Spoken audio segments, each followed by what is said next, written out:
Yo, what's up guys?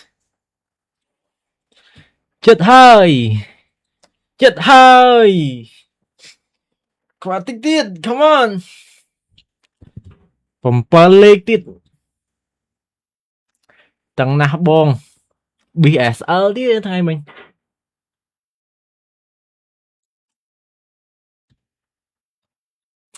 Hello មិញលី Hello មិញស៊ីផាជាធ្លុះអាននឹងធ្លុះផាជាទៅលើ200 លេខហ៎បាទទៅលើ200 លេខខ្ញុំហូរចោលហើយធ្លុះទៅលើ200 លេខហើយ Hello រាជ TP ឲ្យបងចាំមើលតតាមមួយតង់មួយទឹកទៀតមក handle ទៀតមក handle ទៀតអានឹងដល់ TP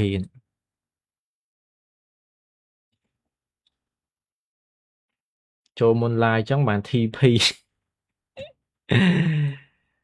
វាយើងមាន set up ម៉ោង London មាន set up ម៉ោង London អញ្ចឹងយើងចូលឲ្យហើយទៅបើថាវាដើរតាមការវិភាគរបស់យើងម៉ោងប្រហែលម៉ោងយូរយកអីអាហ្នឹងវាអាចនឹងបុកទៅ TP តែថ្ងៃមិញគឺអញញ៉ៃដែរណា price action វាទម្រាំទៅឡើង BSL ដែរឡើងតឹងដល់ហើយឡើយលឿនម៉េះបងឡាយហើយព្រោះ position យើងចូលតាំងពីថ្ងៃមក position យើងចូលតាំងពីថ្ងៃខ្ញុំ drop signal នៅតាំងពីថ្ងៃមកអញ្ចឹងវាបើវាចិត្ត TP ឡាយឲ្យហើយទៅឡាយយើងឡាយឲ្យដល់ម៉ោងយូរយកបដ ாய் ទៅ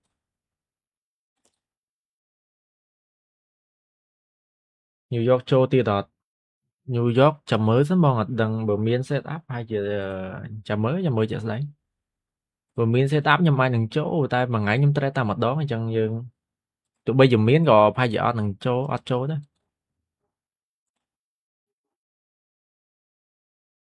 បាយសិនចាំ live បាន TP បងតោះចូល trade សិនចូល trade សិនចាំ live តាមក្រោយឲ្យវា TP មកម្សិលវិញគ្រាន់ share ផ្លាប់ឡើងទៅ SL ភ្លាម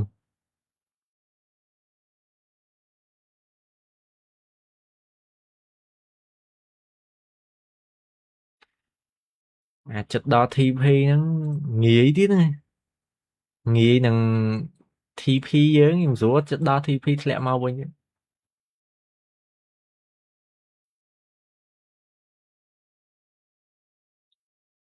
អាចចិត្តហ្នឹងគឺតឹងហ្មង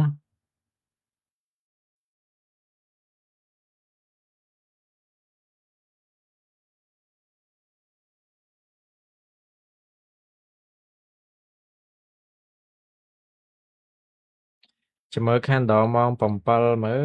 វាបុកទៅលើមួយតង់ទៀតហ៎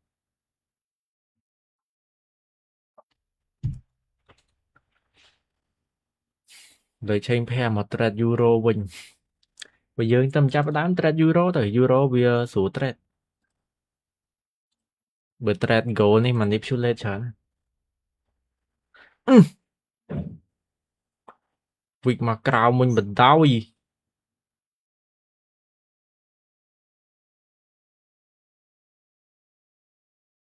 វវមកក្រោមវិញមកក្រោមវិញខ្ញុំទឹកភ្នែកឯងអា TP 20 លេខនេះរៀងស្រាវហ្មងយល់មែនបើ TP ត្រឹម10 លេខយើងហើយតាំងពីយូរបានយើងត្រូវបិទទូរស័ព្ទដេកអត់ហើយ TP 20 លេខនេះបុកពួរហ្មង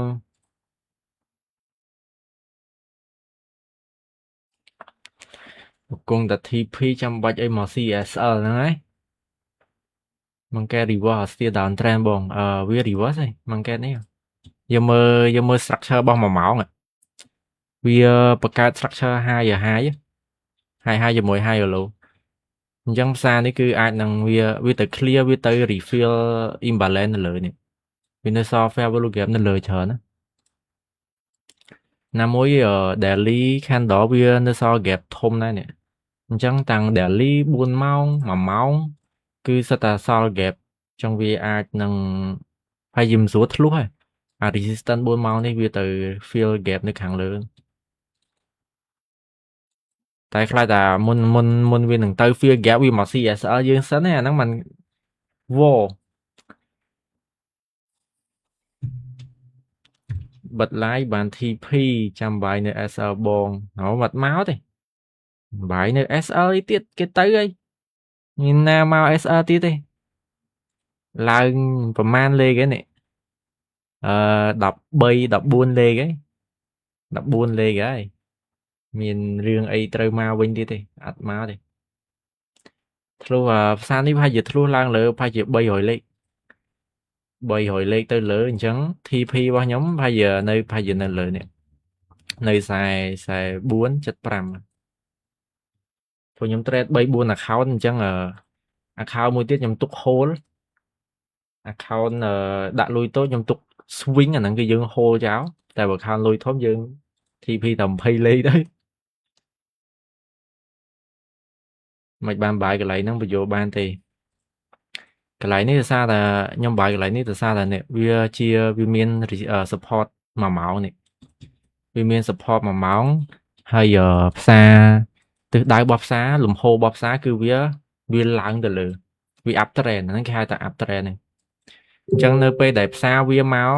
ក sweep out support 1ម៉ោងនេះព្រោះមុនពេលដែលវាមកចាក់យក fair value gap ហ្នឹងវាបុកឡើងទៅលើហើយនៅពេលដែលវាបុកឡើងទៅលើអាជើងនេះគឺជាវាខ្លាចទៅជា support ទេអញ្ចឹងនៅពេលដែលវាមកតង់ទៀតវាអត់ធ្លុះទេវាអត់ close candle នៅក្រោមហ្នឹងទេគឺវា sweep out liquidity វា sweep out liquidity អញ្ចឹងខ្ញុំអត់ចូលភ្លាមតែយើងចាំ confirmation អញ្ចឹង confirmation គឺខ្ញុំចាំឲ្យវា break trend line 5នាទីនេះចាំឲ្យវា break trend line 5នាទីនេះហើយនៅ5នាទីគឺវាបាន sweep out liquidity ហើយវាបង្កើតជា market structure shift កន្លែងនេះគឺនេះ market structure shift កន្លែងនេះវាបង្កើត market structure shift ឬក៏ឆុចឬក៏ change out greater អញ្ចឹងនៅពេលដែលខ្ញុំឃើញវាបុកឡើងខ្លាំងបុកធ្លុះអាហ្នឹងក៏ខ្ញុំចូលនៅលើនេះទៅ SL របស់យើងដាក់នៅ liquidity ខាងក្រោមចឹងបើផ្សារហ្នឹងវាបដូរ direction វានឹងទៅលើវិញគឺវានឹងមិនមកយក liquidity នៅក្រោមនេះម្ដងទៀតទេចឹងឥឡូវគឺវាធ្លាក់មកវាអត់មកយកមែនវាអត់ sweep out liquidity ក្រោមនេះទៀតទេអញ្ចឹងផ្សារវាបានតទៅលើតទៀតចឹងយើងមានសង្ឃឹម TP ប្រហែលជា 82% ចាំឲ្យដល់ម៉ោងយូរយកមើល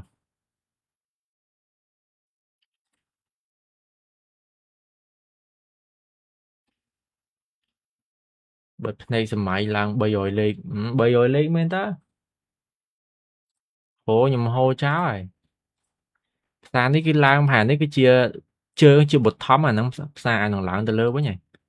ឡើងប្រហែលជាទៅ 5600 វិញ 5600បើខ្ញុំហៅគឺយើងបានប្រហែលជាកន្លះលានបើយើងហៅដល់លើនេះវិញបានកន្លះលានមក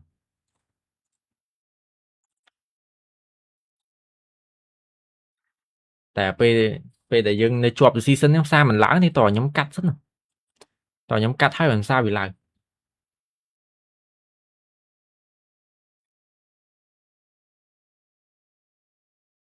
ចូលតាម signal បងបើ TP profit 300 SL អស់200កាត់ទៅបើយើងមាន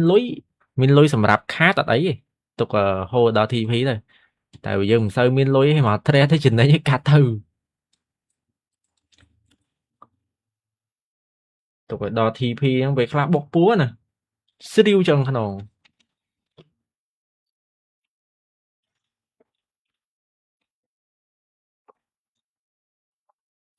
មិនហ្នឹងគេចោះយកជើងណាបើថាវាចោះពេលដែលវាចោះខ្លីៗជើងវាខ្លីៗអាហ្នឹងគឺវានឹងទៅលើតទៀតតែបើថាចោះយកជើងចោះមក candle 25ទៅ10លេខអាហ្នឹងចប់ហើយអាហ្នឹងគឺយកទាំង SL ហើយ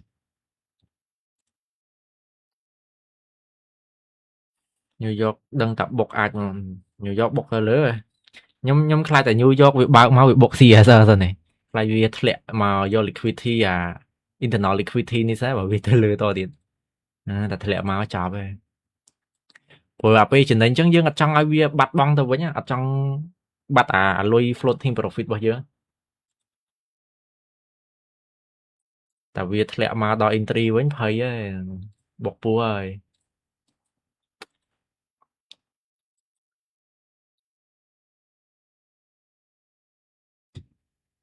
ឥឡូវវាមាន trend line របស់គេនេះចឹងបើថាវា upgrade អា trend line ហ្នឹងទេវាបន្តទៅលើទៀត ដល់យើងហ៎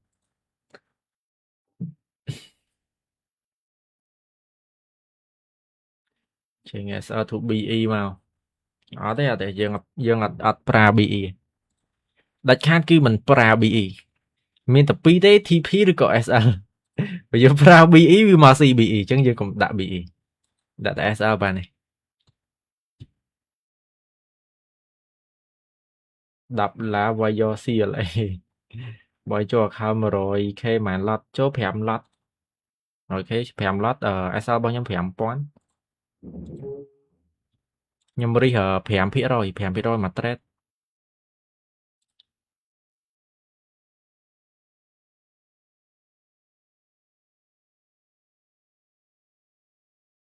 ពេលឡើងអញ្ចឹងបង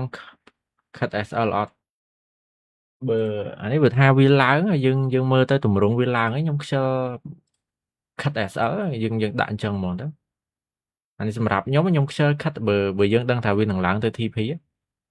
ពេលខ្លះអាខិត SL ទៅ BE ហ្នឹងវាធ្លាក់មកវិញធ្លាក់ C ហើយបានវាឡើងទៅតទៀតប្រហែលដងអញ្ចឹងមកខ្ញុំខ្ជិលដាក់ BE ព្រោះអា entry របស់យើងពេលខ្លះគឺជា zone ដែលវានឹងត្រូវមក retest វាអាចនឹងទៅអា zone entry របស់យើងខ្លាចទៅជា support zone ដែលវានឹងត្រូវមក retest ដល់ដាក់ BE នៅហ្នឹងមកផ្លាប់ C បាតទៅលើវិញតទៀតដល់អញ្ចឹងពេល CBE យើងចាប់ផ្ដើមនេះហើយចាប់ផ្ដើមបែកអារម្មណ៍ជុំចង់ចូលទៀតដើម្បីយកលុយចំណេញមកវិញដល់ចូលទៅខាតយល់ល្អកុំដាក់ BE SL បាច់ដាក់ក៏បានដែរដាក់យើងចាត់ទុកឲ្យយើងយក balance របស់យើងធ្វើជា SL ហ្មងទៅ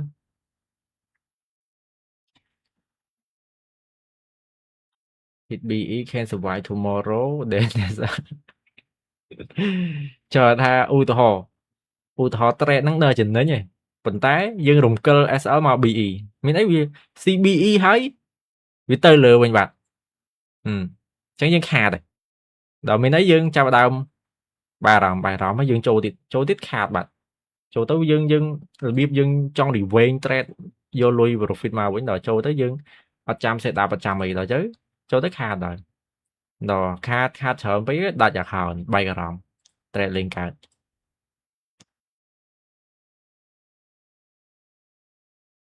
សុំ link បើក account មួយឲ្យអូ link នៅក្នុង channel Telegram របស់ខ្ញុំបងបាយពីឥឡូវបានតែបងអូមិនបាច់បាយទេឥឡូវវាដល់ណាដល់ណីណាឡើងដល់លើនេះបាត់ហើយណាចាំឲ្យវាចោះយកជើងទៅចាំបាយបើយើងបាយនៅលើហ្នឹងឧទាហរណ៍វាចោះយកជើងអីទៅខាតបាត់ទេ CSR បាត់ខ្សែបានតែបងហេខ្សែទៅអីខ្ញុំពងបាយខ្សែនេះវាទៅលើឲ្យវាអត់ធ្លាក់ទេវានឹង reverse trend ទៅលើនេះអា4ម៉ោងនេះបង្កើត structure នេះ form structure អានេះយើងមើលនេះយើងមើលទៅគឺវាចេញតម្រង់ញញូនេះ4ម៉ោង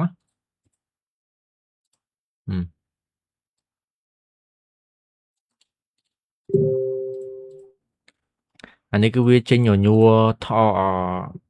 ញញូរបស់ស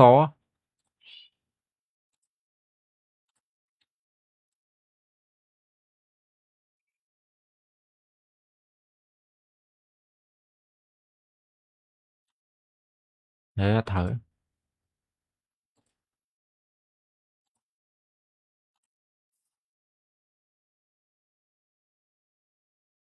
នេះតម្រង់របស់វាអញ្ចឹង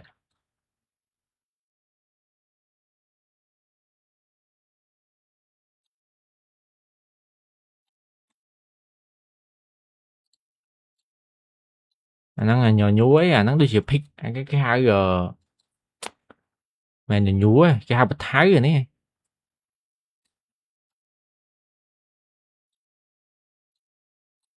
អានេះគេហៅដូចអាប្រដាប់ជីកថ្មអាហ្នឹងគេហៅ pickaxe អ្នកលេង Minecraft គេស្គាល់អ្នកលេង Minecraft ស្គាល់ហ្នឹងគេហៅ pickaxe ចឹងវាចេញអាតម្រង់ហ្នឹងគឺធ្លុះទៅលើ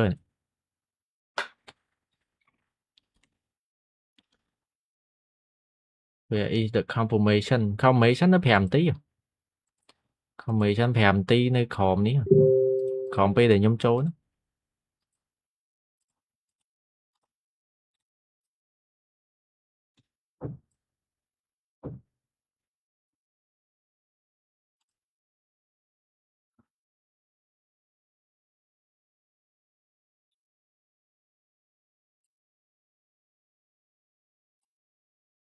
ខ្ញុំមើលវាអាចនឹងធ្លុះliquidity នេះអាចនឹងបុកយក liquidity នៅ4ម៉ោងនេះគឺវាមាន triangle pattern ណាដល់ឥឡូវវាបុកធ្លុះនេះបើវាបុកធ្លុះទៅលើ stoi ទៅលើ stoi ហើយ300លេខអីខ្ញុំហូរចោលសិន kilo វាទៅ300លេខ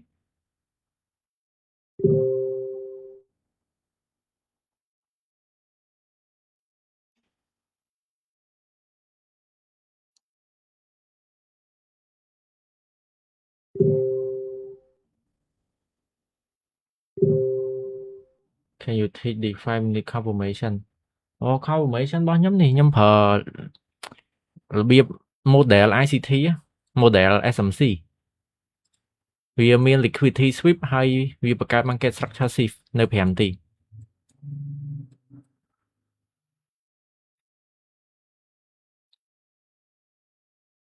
Can you tell me about what trader do in their day trader មាន2បែប trader មួយបែបអាចនឹងអង្គុយ trade ពីព្រឹកតយប់វិញហ្នឹង trader មួយបែប trader មួយបែបទៀតរបៀបបើគេជា day trader គេ take តាមមួយ trade one trade per day អាហ្នឹងសល់ពេលលាវសល់ពេលមើល TikTok លេង game ឬក៏ដើរលេងអញ្ចឹងទៅដល់ម៉ោង trade បាន trade អញ្ចឹង trader មាន2បែបមួយ trade អត់ដេកមួយទៀតគេយកពេលដើរលេងយកពេលអីចឹងណា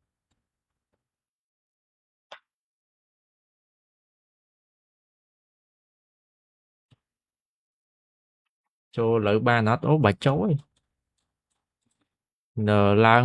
ដល់ TP ឡូវហ្នឹងណាចាំឲ្យវាធ្លាក់សិនទៅវាចោះយកជើងសិនចាំរហឡើងចូលខ្ញុំ drop signal ឲ្យតាំងពីថ្ងៃមកតាំងពីក្រោមប៉ាន់តាំងពីខ្ញុំចូលនេះ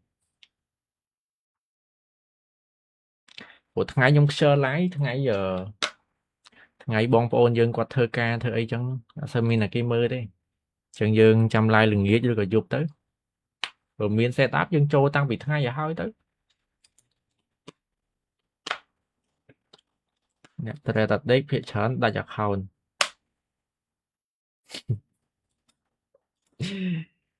ដាច់ account ឬចូល trade អត់ដេកឬជក់អានេះគេហៅញៀនខ្ញុំក៏អញ្ចឹងដែរខ្ញុំតែខ្ញុំញៀន trade ខ្ញុំ trade អត់ដេកដូចគ្នាអាការមករយៈមួយហឹកមុនដូចជាការខ្ញុំធ្វើ challenge 10000ទៅ10000ទៅ100,000ណាខ្ញុំ trade អត់ដេកហ្នឹងខ្ញុំអង្គុយ trade មក trade ពីយប់តភ្លឺវិញ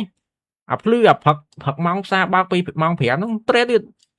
trade តតែម៉ោង10ព្រឹកអីបានដេកអានេះបានថាអាពេលដែលយើងញៀន trade អូវា unhealthy វាធ្វើដូចធ្វើបាបខ្លួនឯងអញ្ចឹងអាហ្នឹងយើងញៀន trade ពេកហើយឃើញលុយ trade បាន ដល់អញ្ចឹង trade រហូត trade ពីព្រឹក profit ដល់យប់ដាច់ account ហ្នឹងយើងអាហ្នឹងគេហៅ over trade យើង trade អត់សម្រាកយើងចូលញៀនហើយតែចូលញៀនហើយចោលហើយហ្នឹងយើងបាក់ control អារម្មណ៍បាក់អីទៅយើងតែពេលដែលចំណេញហើយយើង trade រហូតទៅខាតវិញគឺបែកអារម្មណ៍ហ្មងអារបៀបថាមានលុយហ្មងដាក់យកមក trade ទាំងអស់ដាក់កំតិចលុយចោលមកធ្វើមិនឲ្យតែបាន trade ចឹងយើងទប់អារម្មណ៍ខ្លួនឯងលេងកើតទេ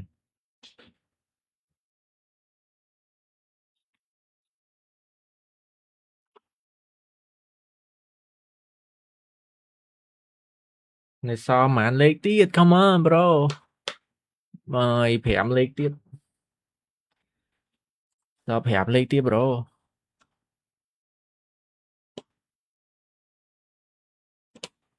1k ហ្នឹង fan មែនបង 1k លុយមែនតើ 10,000 fan ខ្ញុំឈប់ trade ហើយ trade លុយមែនតើបើ fan ខ្ញុំចូលបានតែ1 lot ទេតែចូលច្រើន lot គេអត់ដកលុយឲ្យទេបើទោះបីយើងចំណេញក៏ដោយចឹងបើខ្ញុំ trade លុយខ្លួនឯងអាហ្នឹងគឺយើងអាចចូលរិះរៀងធំមក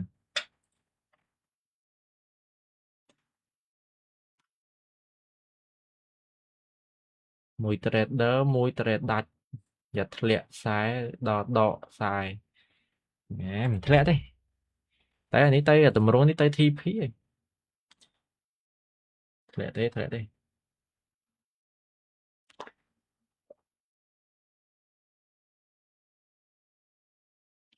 មានអារម្មណ៍ថាឡើង300លេខខ្ញុំនិយាយមែនទេនេះផ្លូវក្នុងប្រាប់មកអញ្ចឹងដូចជាចង់ហូលព្រោះខ្ញុំចូល3 account account មួយទៀតខ្ញុំទុក swing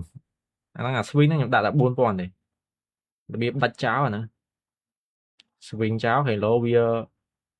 ឡើង300លេខអីសុបបណ្ដោយ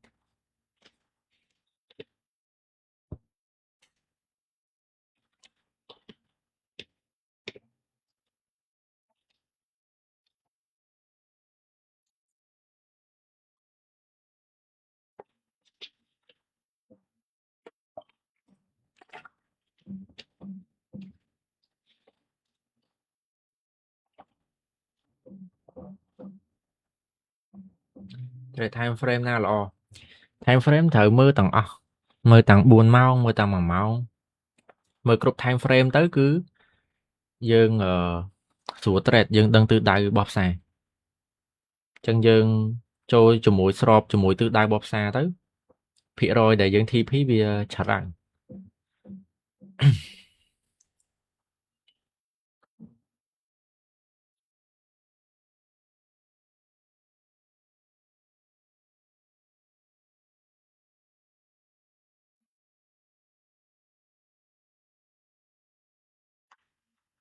តែយន្តហោះទៅមេល្អយន្តហោះអីជីតា pass app ទៅបានហើយកាត់ទៅបងគ្រាន់ជាងខាតអត់ទេវាដល់ TP ហើយផ្សារនេះវាបុកឡើងខ្លាំងចិត្តដល់ TP ហើ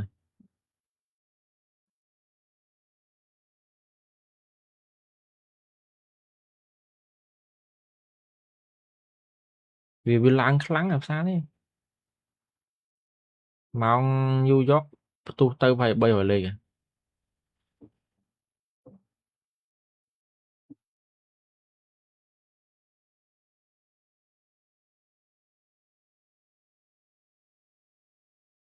ធ្លាក់មកវិញទឹកភ្នែកហើយ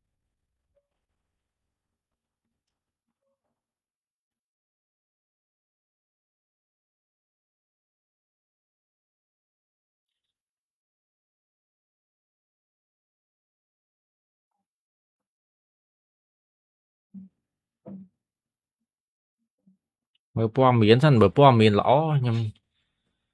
ព័ត៌មានវាមានអីតាក់ទងមួយសង្គ្រាមអីធ្វើឲ្យមាសឡើងហើយយើងទុកហូរសិនទៅ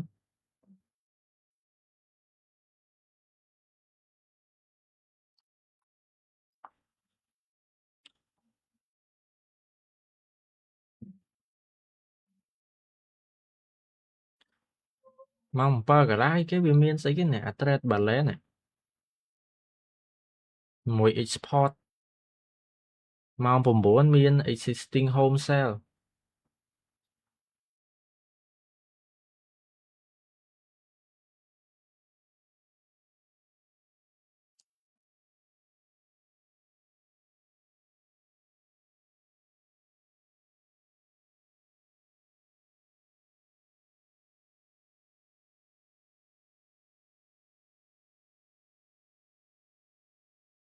មានអារម្មណ៍ដូចចង់បាក់កមកវិញហ្មង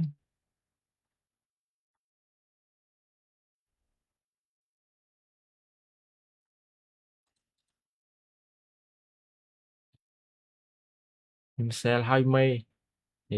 sale ផ្ទុយកូនចៅពងបាយមេចូល sale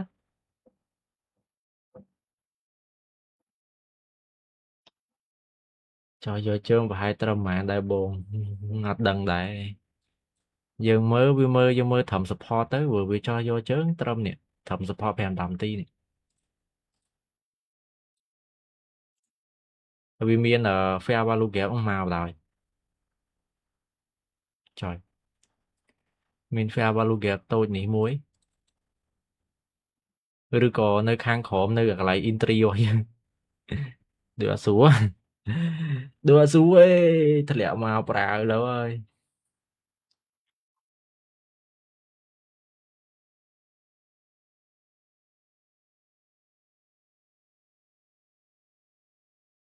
xuống tê bông phôn nhớ mà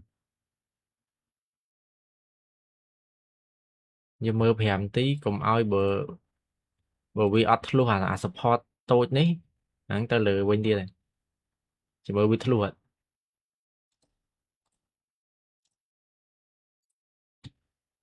để cùng thời chẳng mơ ai lang tinh mơ lang người full TP môi mơ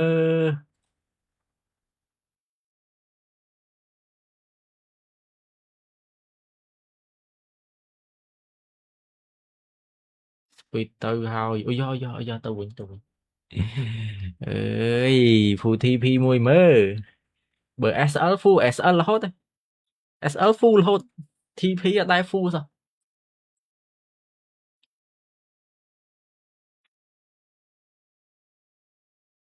bờ gì mét nó bờ TP dân thầm tập đắp lấy cứ ăn như sẽ bọc cua mà này đọc lấy nó cứ bia mà bia bia o mà bia Apple nó cứ bia ăn thằng lang tự đòn vì mình phía rồi cho ra để vì thằng lang tự đòn hay vì có ai thằng thẹn để lang tự đó hay vì anh thẹn vậy này trong một thi phi dân thẩm đọc lấy cái ém này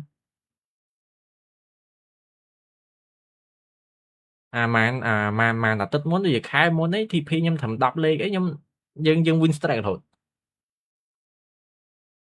đó là do phay lên cái bọc vô thôi này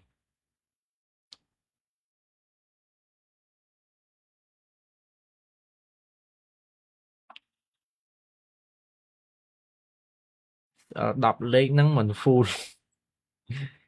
một handle thiết in à đấy handle thiết đó thi phi ơi cái tay lớn miền riêng ấy thử mà thế lần bay rồi lại dương mơ này dương trade mơ time frame thống này buôn máu bullish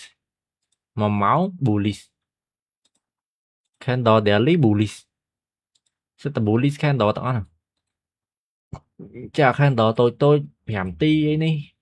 mà thao bị thlẽ giờ chương thế giờ chương ấy tới tí đây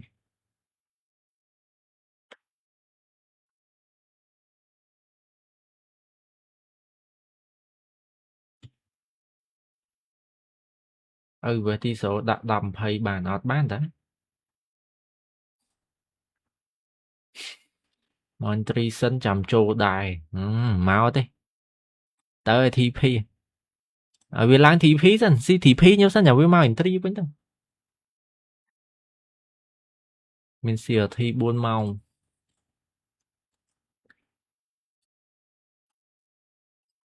tới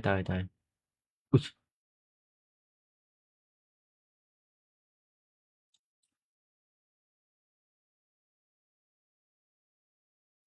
chỗ khan đồ mấy la người nó lẹ qua vậy nè trời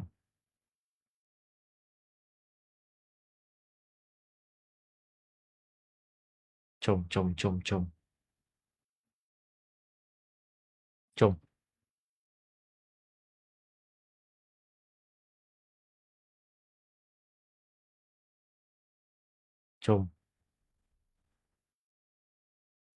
cho trường được dù quen đã lại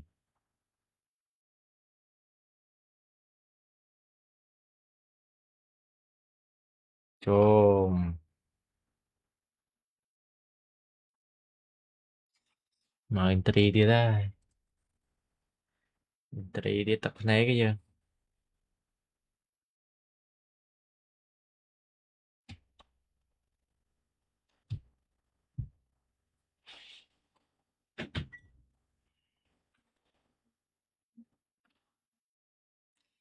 cũng mà entry bro từ lơ sân tư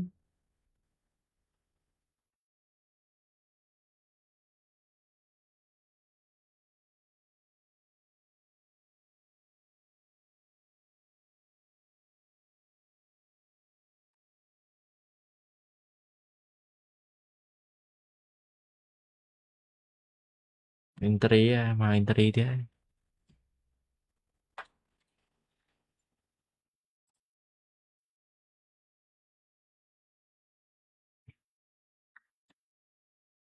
Nhưng mình phe bao lâu về em 8 tí nên thấy ăn màu lại. Ừ. Trò vô chơi nè, khen đòi vô chơi đi thum rồi báo mà.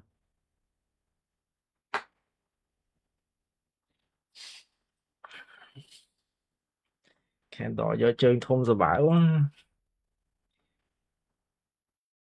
Men, thay vì do đọc lấy các mình thời hưởng chưa các ba thôi này.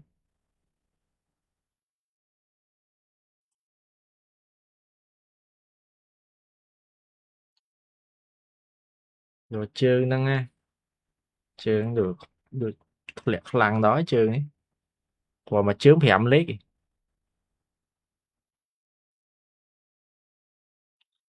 Sân bà season năng ọt full TP đấy. Bà season cái đó ấy, TP nhóm thầm đọc lại cười rồi. Ta mình chẳng tới ẩm phay lên cái dương khi mình tới một đi. Chừng đã nhặt cắt khá từ xa chẳng cứ bay cả ròm không.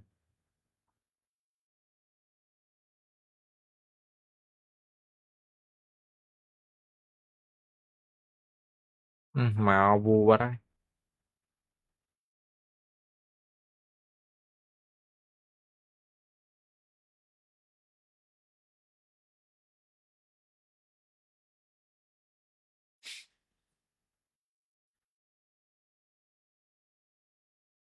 Please no bro. Dương mình support phải ẩm đậm tí à. Người ta bị thua support nắng mau entry chào à. Đã BE mà má, đã BE mà gì. Đã BE mà.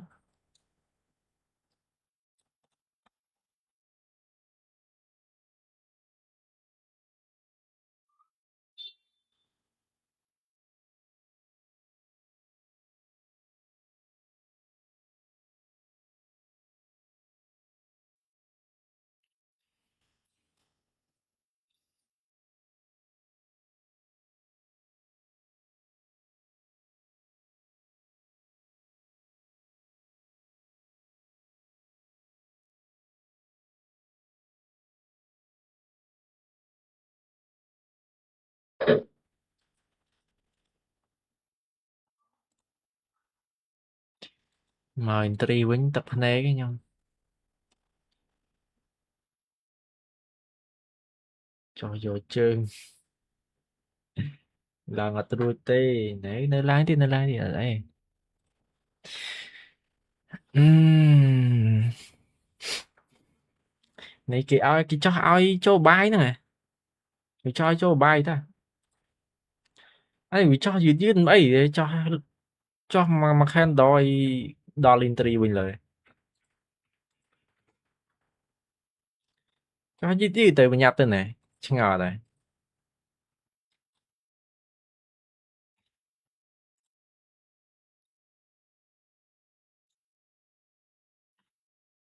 Đã pass app môi tờ bom. Lệ ô gì đây admin pass app đã pass app mới thân xa thì vì trong chi pass app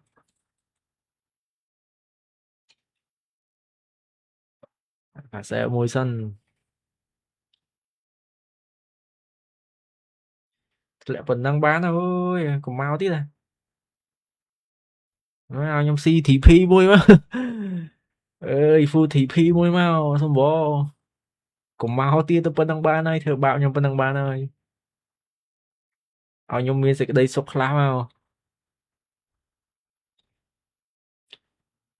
vì cho mà do nhom tệ vì cho hỏi chỗ nè vì cho hỏi do nè đại mình toàn ban châu xa nè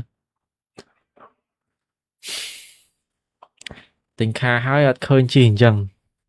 chỉ roa ngay rồi nhom đại phò không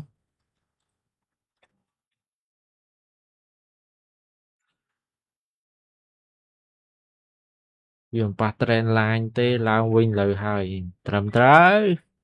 mà những cu trend line nè nè trend ok ạ trời lưu trend mà fake out đăng fake out thì fake out ឡើងទៅវិញតាតែ trend នេះវាត្រូវហើយ trend នេះមិនត្រូវទេ35 10នាទីវាមានជើងនៅនេះមាន support ជើងគេនៅនេះអញ្ចឹងវាអាចនឹងមក retest 0ហ្នឹងបើថា0ហ្នឹងទៅបញ្ជាប់ទេធ្លោះមកក្រោមបើថាផ្សារឡើងយើងមិនបាច់ភ័យទេមិនបាច់ភ័យថាវានឹងធ្លុះទេបើថាវាឡើងវាធ្លាក់តែមួយ candle ហ្នឹងគឺវាឡើងទៅតទៀតអញ្ចឹងយើងចាំមើលតិចទៀត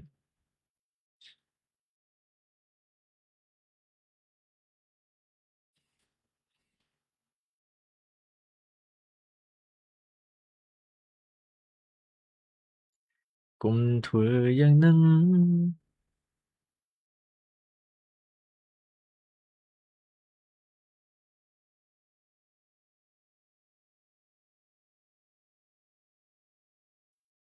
គុំធ្វើយ៉ាងហ្នឹង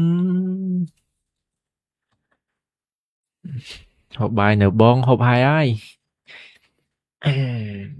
ធិស្ឋានបងធ្វើម៉េចបងចាប់ចំណុចចូលផ្សារបានខ្ញុំចាំឲ្យវាមាន confirmation នៅ time frame 5 នាទីបាទដោយផ្សារវាមកដល់ key level ដល់ zone ដែលយើងអាចចូលបាយបាន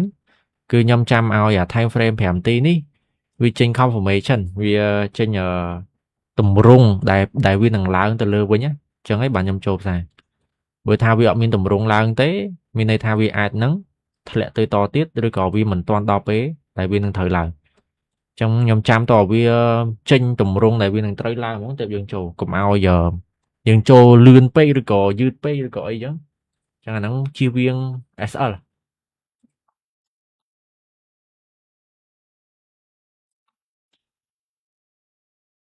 ជន់ថែមកបងមកហើយមកទៀតហើយតើខ្ញុំនិយាយទៅតើខ្ញុំកាត់បើខ្ញុំកាត់បានវាឡើង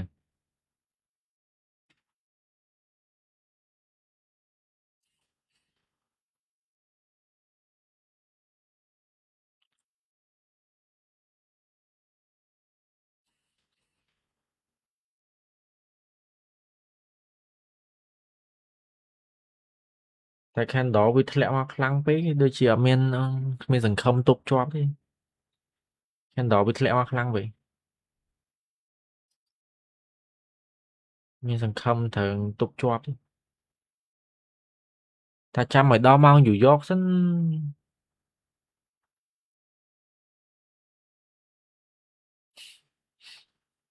មកបាត់ហើយ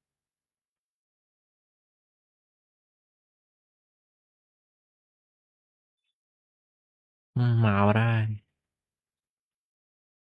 ស្ទៀងក្លុយស្នេហ៍ទៀតហើយ10លេខអត់កាត់20លេខនេះតឹងទ្រូងមែន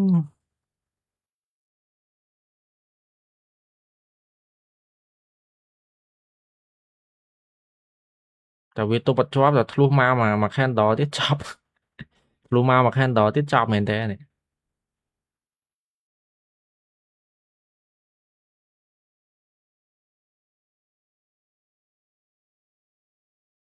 ចប់មែនតើណាចប់គឺចប់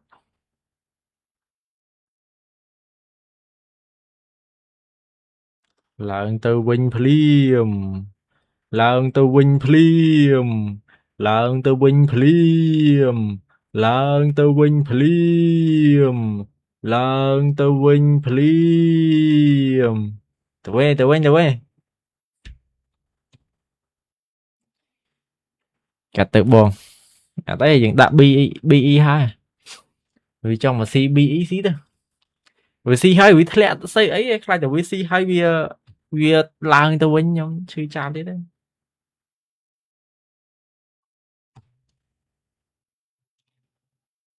អូម៉ោង7កន្លះមានព័ត៌មានអូយកព័ត៌មាន wait ព័ត៌មាន7កន្លះចាតិចបុកទៅលើទៅព័ត៌មានល្អសម្រាប់មាសបុកទៅលើបណ្ដោយ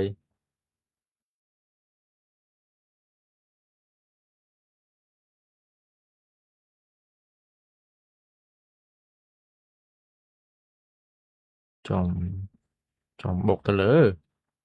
ល្អសម្រាប់មាសអីយើទៅលើវិញហូរសិន Holson nhưng mà rồi pass ép rồi.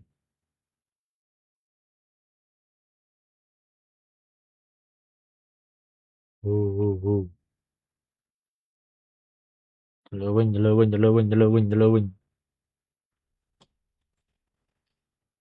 nhung cho anh hai láng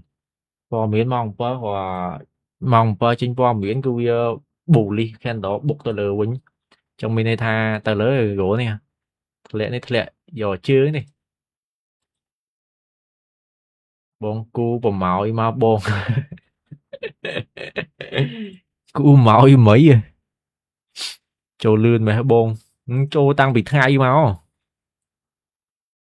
ô lần bò mạn màu ấy buông pra màu ấy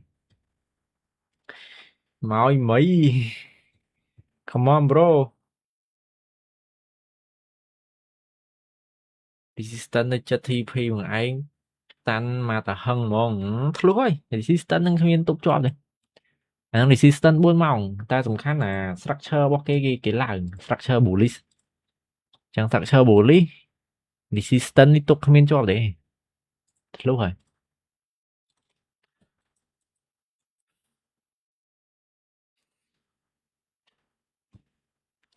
ដឹកមេដាក់ BM វិញបង BM អត់ត្រូវទេខ្ញុំអត់ស៊ីមួយ BM ឯងបានតែ pass F ឯង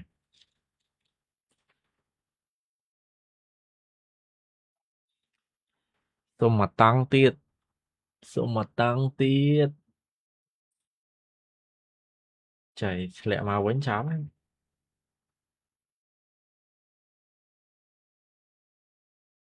ធ្លាក់មកវិញអំបិលបណ្ដោយឈ្នះ6 7000ហ៎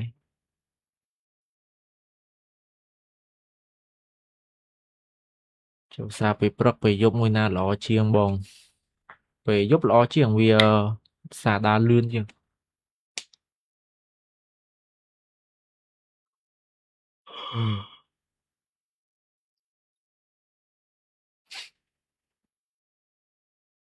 មកវិញបាត់ហើយចប់គឺចប់នេះវាមាន វាមាន support ណែ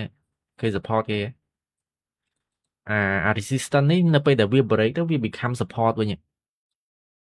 វាខ្លាចទៅជា support វិញបើសិនបើវាធ្លុះអា0ហ្នឹងចប់ហើយមកវិញបាត់ហើយ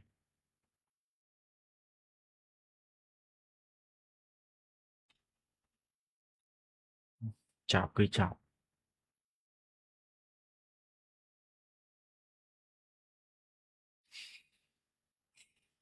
ចប់គឺចប់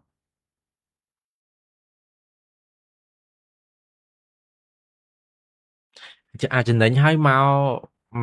BE មក SL វិញឈឺចាប់ជាងអាពេលអត់ទាន់ចំណេញបើថាយើងចូលហើយ SL ហ្មងអត់សូវឈឺចាប់តែពេលចំណេញហើយមក SL មកអីវិញឈឺចាប់ហ្នឹង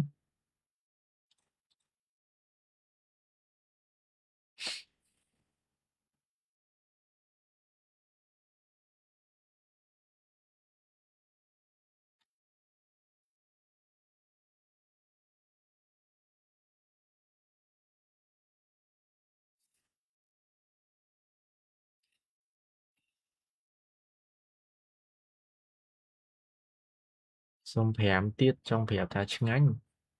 ដល់លើហើយមេអូខេមេថាឡើងដល់ឡើងកូនចៅតាមមេហើយ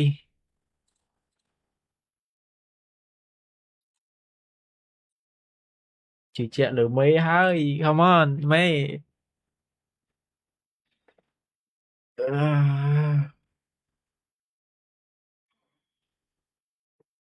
អឺ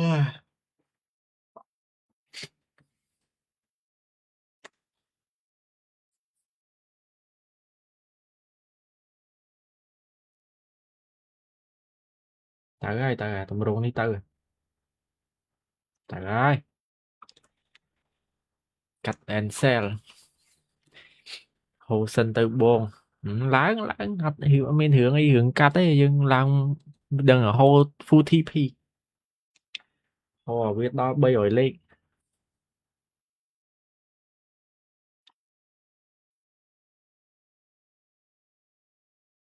ចុះមកយកខ្ញុំទេអូនេះវាចោះយកបងប្អូនយើងណាតែគាត់មិនតន់ចូលតាចោះឲ្យចូលតាវាចោះឲ្យ entry តាទៅវិញហ្នឹងតែចឹងមិនត្រឹមត្រូវគេចោះឲ្យចូលសោះហ្នឹងឯងភ័យបើថាមកម្ដងទៀតអាហ្នឹងមែនតើមកម្ដងទៀត SL មែនតើ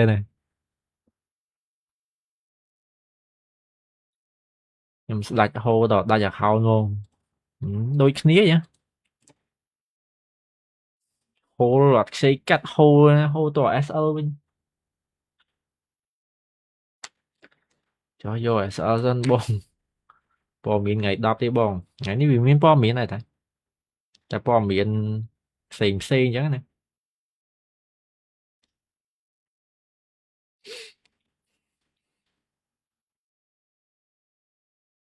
អត់ទាន់ចេះមិនទាន់យល់រៀនសិនទៅបងរៀនសិន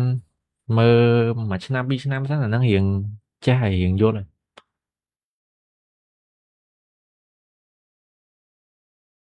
ធ្វើមកចូលសារកុំឲ្យភ័យយើងចូល0.01ចូល0.01អភ័យតែវាថាចូល5ឡត់ដូចខ្ញុំអាហ្នឹងភ័យ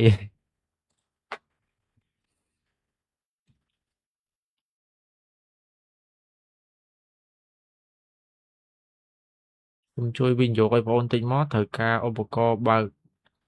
លក់ដូរនៅម៉ាតសៀមរាបវិនិយោគជួ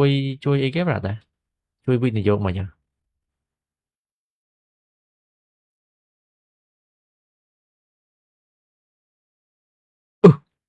មក300លេខ300លេខ300លេខហើយ300លេខហើយ300លេខហើយទៅលេខនេះមែនតើណា300លេខអត់មានតែគេខ្វាត់បានអត់មានតែគេអាចប្រកែកបានទេ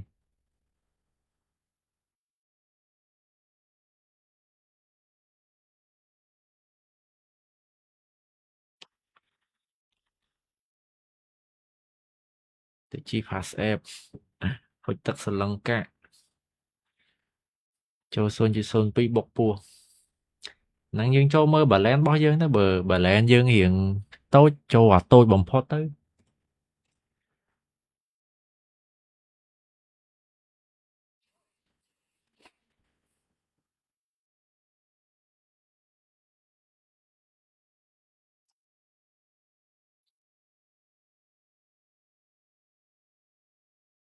ប្រើលើយចាំម៉ោងយូរយកសិនម៉ោង8អញនឹងបុកទៅលើប្រើ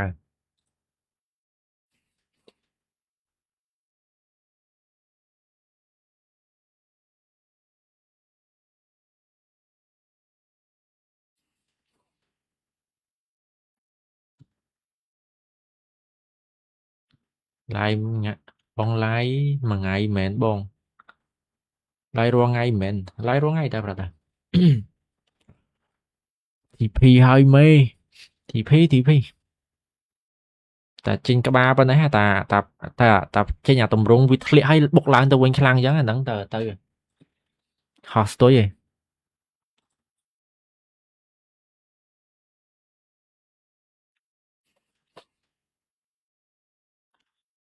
ធ្វើមើល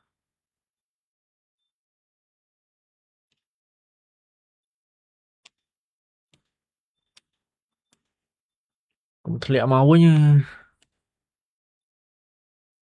ទៅមក candle ទៀតមក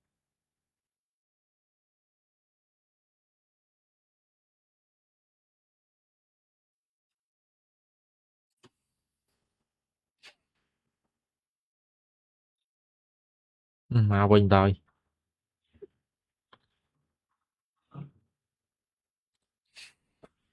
កុំធ្វើយ៉ាងហ្នឹង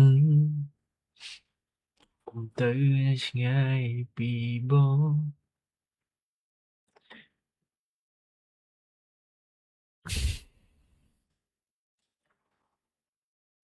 គិតឲ្យច្បាំងនួនល្អ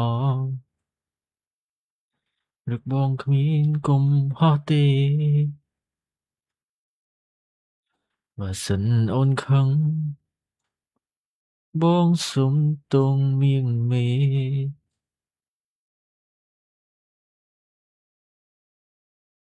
Bọn nên lên mobile thì đặt lên ta. Nó lên dù dù mà đón.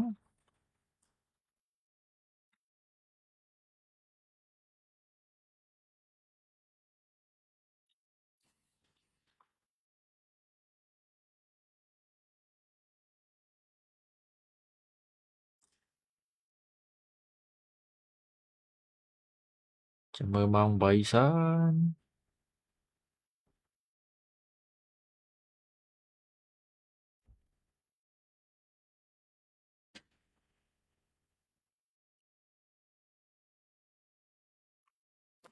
Vài chô môn lai chẳng bọn ai thật đo bị y ăn chô xà thâm mì. Chô ní tới chô chẳng nè nhóm nẹ môi từ. Chô chẳng nè nhóm nẹ môi tới tờ rọp xin nó nâng nè. Bộ biến setup ấy chô muốn nó nhầm tờ rọp nâng nâng này.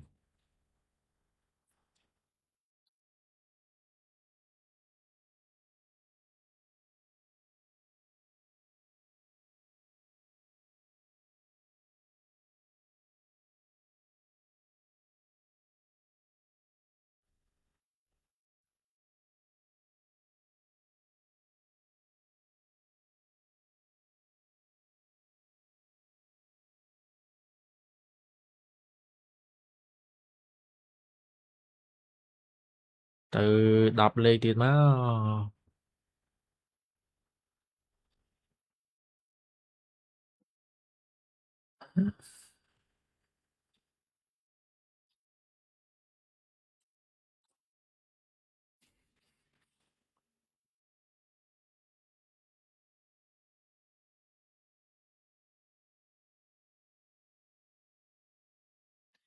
bật cái Twitter mới sao. Xùa mơ tạ trăm cái lô tạ trăm có tờ tweet ấy mùi tới. Rồi gỗ lao ngay nắng cứ dương xùa hôn.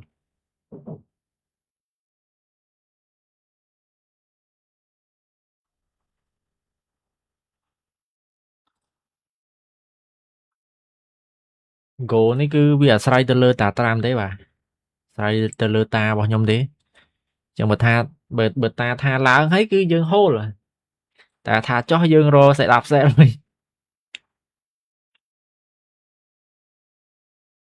Hồ tam ơi tiền pi ngay. Ngày nắng sụp hơi đi lô xiên chợn hơi. Thế nhưng tâm xiên sao mình đó. Sao mấy nhưng xiên cho flop xiên flap.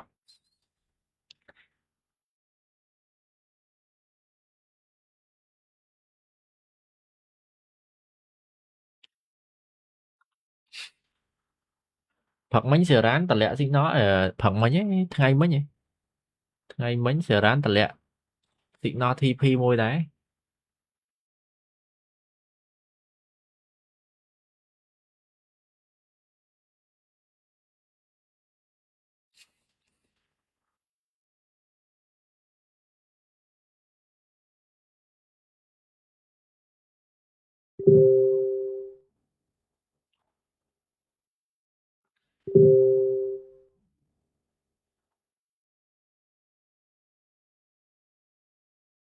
ta trám mà khơi nhé tăng khai phèm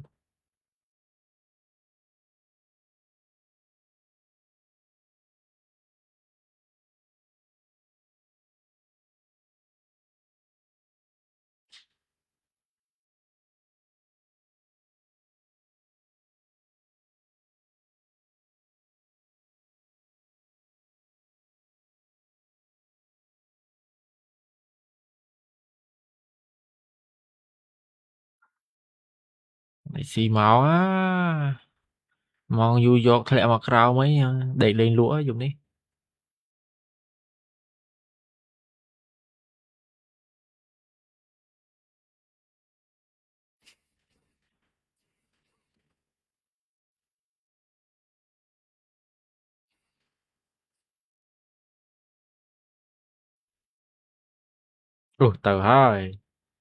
từ hơi dường với nha trăm xe thi phi bon cà rọt thế bà បាច់ទេចាំមើលសិនទៅបើសារវាពងបុកឡើងអញ្ចឹងយើង share ភ្លាមវាហានិភ័យទៅដល់ហើយមែនតើនេះមែនតើដក pass app ចេញទៅធ្ងន់ពេកវាចូលចិត្ត pass app សារមាន pass app ហ្នឹងវាឡើងទៅវិញហ្នឹង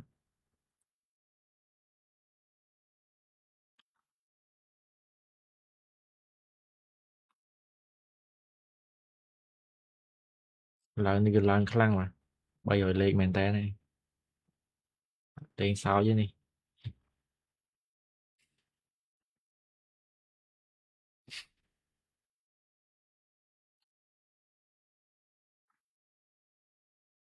TP ហើយ TP ហើយ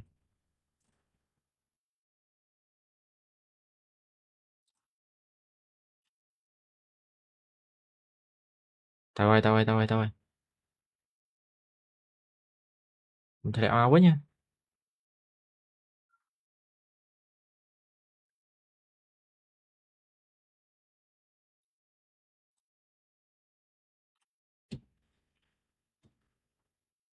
Hello Luffy Profit ហើយនៅ live ទៀតអត់ Profit ហើយអត់ដឹងដែរចាំមើលសិននឹងការវិធី P ផង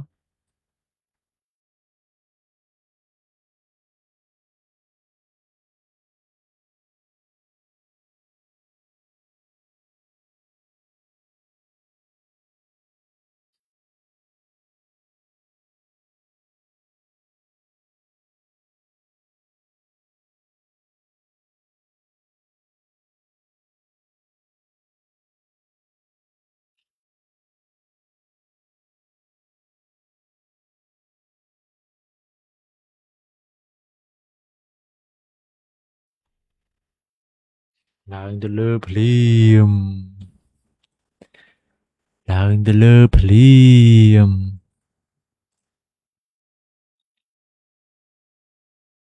ឲ្យចូលផ្សារដល់ស្លន់អញដូរ pass app ទៅ Lambo វិញនេះដាក់ pass app ហ្នឹងបានសារឡើងសារមករក TP រហូតបើថាថ្ងៃណាមិនដាក់ទេ flat SL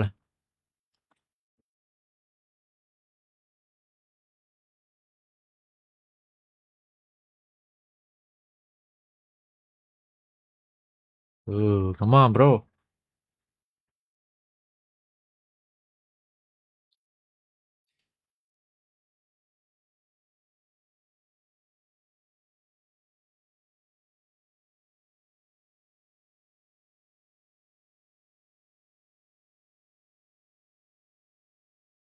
វធ្លាក់មកវិញឯងចាប់ហើយ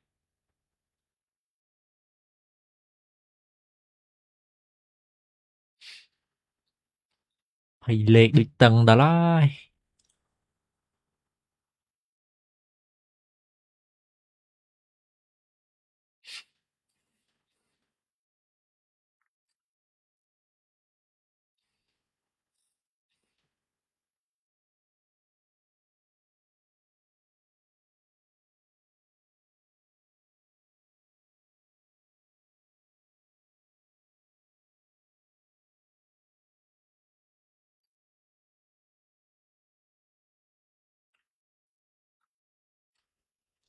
ផ្សារហូតធំ4353គូ trend line មួយមើល trend line នោះមានគ្មាន trend line ទេនេះ trend line របស់វានេះវា trend line វាកញ្ឆេះកញ្ឆោចវាអត់ស្មើ trend line វាមានអញ្ចេះ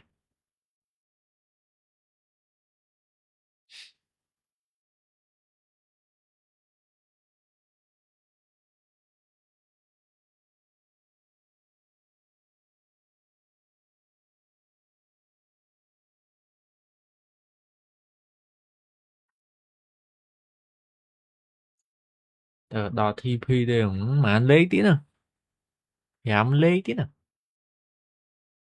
រឿងអីដែលវាមិនទៅដល់ធ្វើមើលចង់មកតែក្រោមហីអត់ធ្លុះអាហ្នឹងមកណាវា operate structure ទៅលើផងចង់ឲ្យធ្លុះអីវាប្រហែលជាចាំម៉ោង8 ថាចាំម៉ោងយូរយកសិនមកយូរយកបើទៅប្រហែលជាបាញ់ទៅហើយ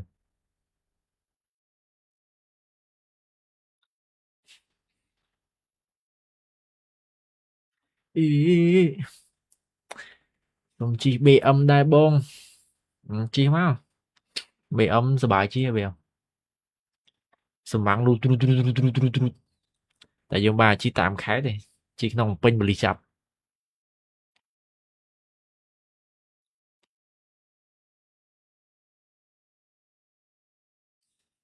មកក្រៅវិញទៀតអត់ធ្លួហ្នឹងបងអើយ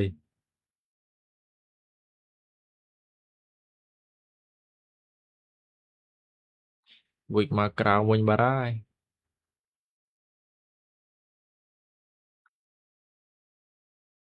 អត់ធ្លុងមែន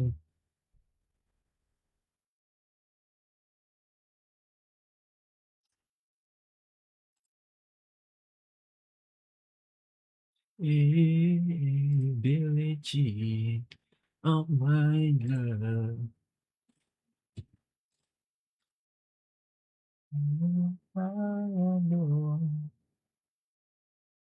The greatest number.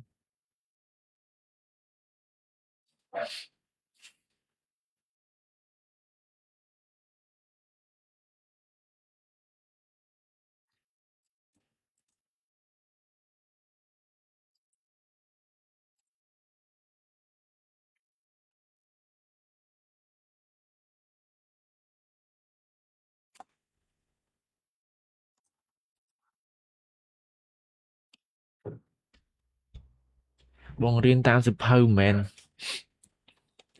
រៀនតាម YouTube តាមអីទៅបើសៀវភៅវាបើយើងរៀនចេះអាហ្នឹងយើងរៀនតាមសៀវភៅទៅ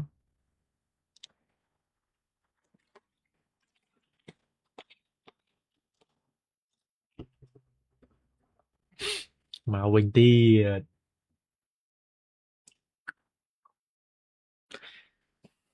អត់ធ្លុះមែន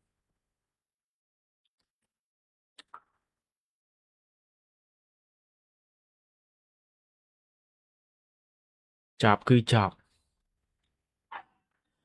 ចប់គឺចប់នេះវាមាន trend line វានៅនេះបុកក៏ធ្លុះអាតម្លៃហ្នឹងមកណាមកហើយម៉ែមកផ្លែតមកផ្លែតចង់10លេខគាត់មក handle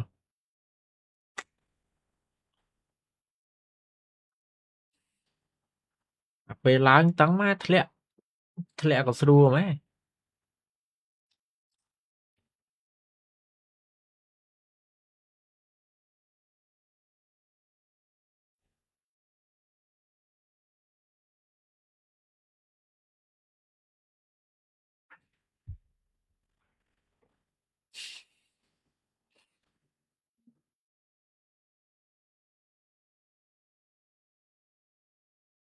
ចប់គឺចប់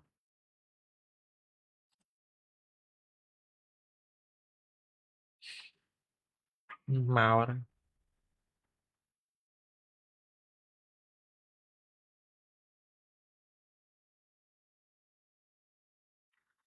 ចប់គឺចប់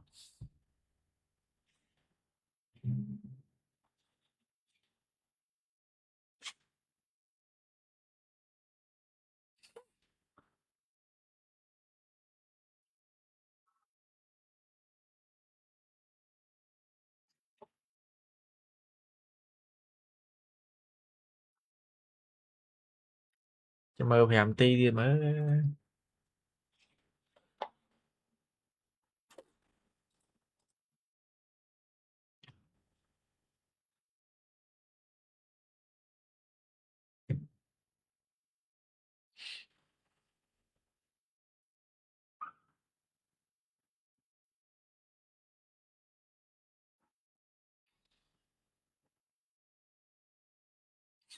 អង្គខំហើយនេះសារ trend line នេះទប់ឯងបើថាវាទប់អត់ជាប់ទៀតអង្គខំហើយអត់លុយចំណេញទៀតហើយសាកាត់បើមិនហោះទៅលើតែកាត់ តែខ្ញុំកាត់ដឹងតែហោះអត់កាត់មក CSL ឬក៏ BE ដាក់ BE ដាក់ C អា BE នេះ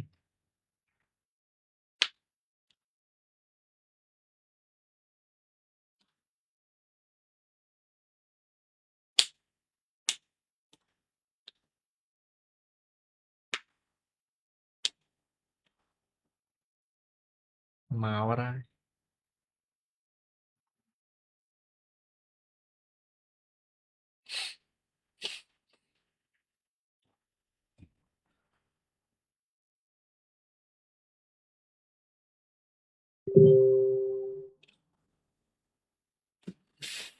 New York will help us New York will help us or will destroy us អា New York ហ្នឹងអា New York Open ភ្លាមហ្នឹងកាចណាមកកញ្ឆក់អាចនឹង CSL វាមានតែបើកមកមានតែកញ្ឆក់ទៅលើឬក៏ទៅក្រោមមានតែពីរទិសដៅហ្នឹងឯងតែវាបើវាចង់ទៅលើដល់វាកញ្ឆក់មកក្រោមសិនហើយដោយសារវាចង់ CSL សិនណាកញ្ឆក់មកក្រោមយក SL សិនមកវាទៅលើលូត្រាតតែកម្លាំងបាយខ្លាំងហ្មងបាន Open មកវាបុកទៅលើមក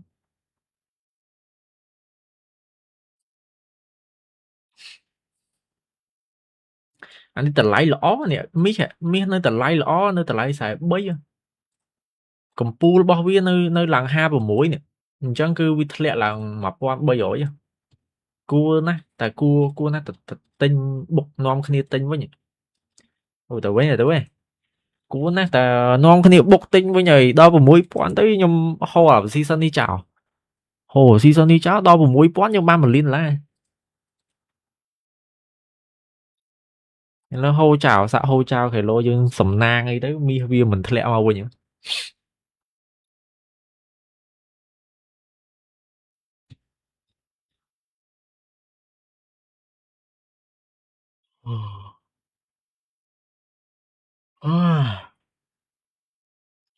កាត់បងហេតិចទៀតគេទៅលើអីកាត់អីទៅ TP លើនេះវាមាន trend line ឃើញទេ trend line នេះទប់ជាប់ចឹងអត់អីនេះនៅមានទឹកមាត់លេបចាំមើលម៉ោងទៀតសិន candle 4ម៉ោងបើកមកថ្មីដែរ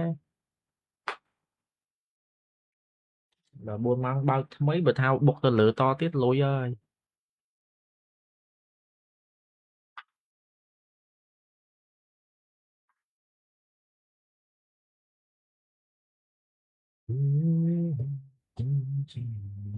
ច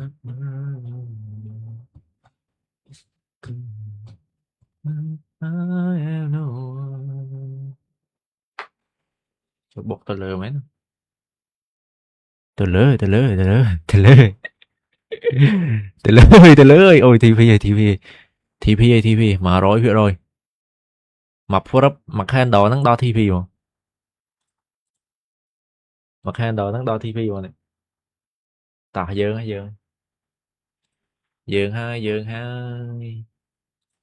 មក candle ដល់ TP ហើយយើងហើយ come on Mia come on Mia come on Mia ក្ប4លេខទៀត bro តោះ4លេខទៀត come on 4លេខទៀត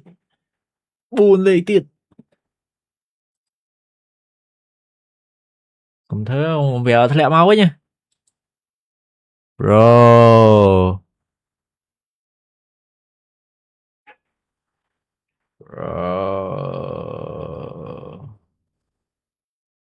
កុំធ្វើអញ្ចឹងដាក់ខ្ញុំ bro please no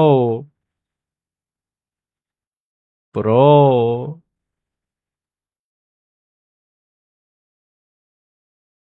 មកវិញវ៉ា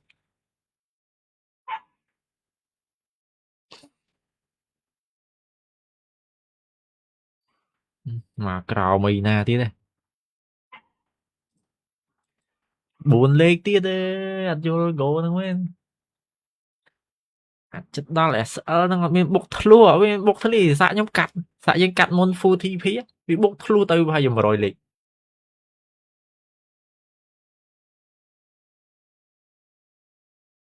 chọn chọn mền tên này chọn mền tên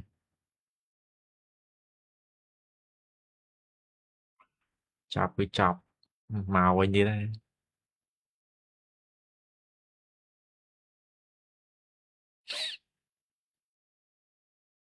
màu anh đi đây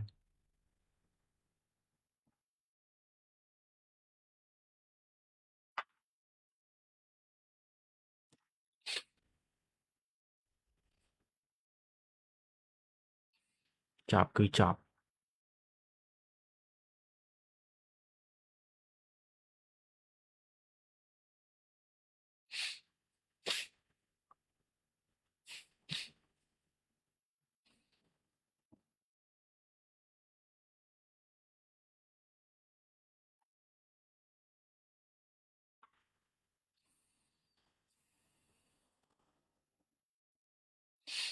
Windows SL luôn để full TP má bơ mình full TP giờ cả này liquidity nó lớn này màu anh đi đây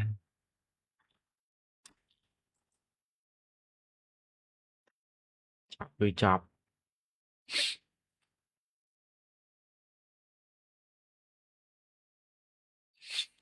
chọn hơi chọn crum da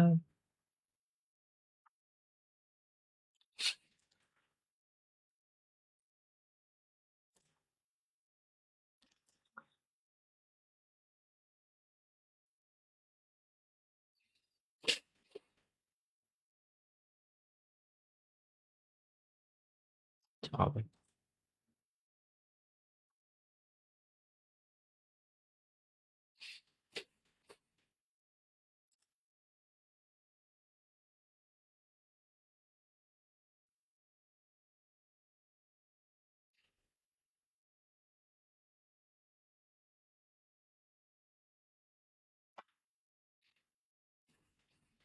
nơi thầm đắp lý athlete tên nào không athlete tên pay lấy màu SL ra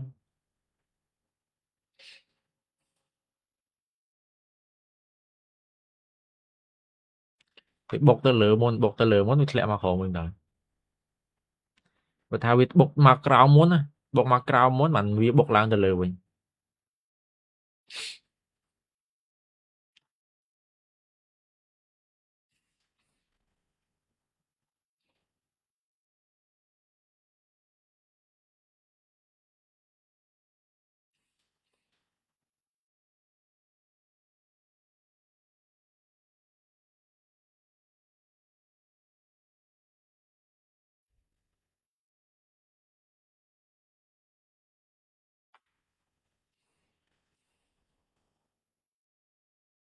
chọn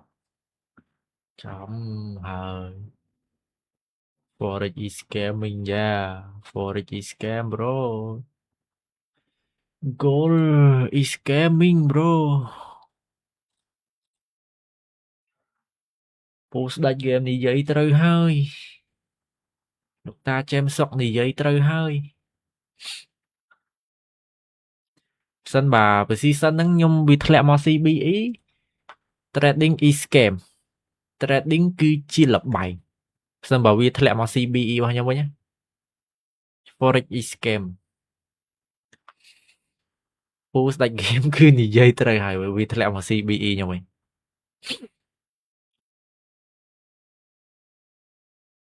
dạ tôi win okay trading is not scam guys trading mà mình chỉ ca scam thế mà cái lại tôi win như thế này okay lại tôi win ở đây đặt xong đi mình mà buồn nè công toán celebrate too early forex mà mình chỉ scam thế mà vì làm tôi với nhai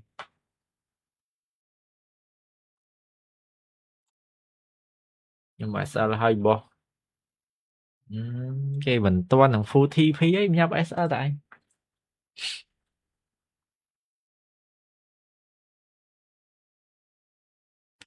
tới tiết mà tới tiết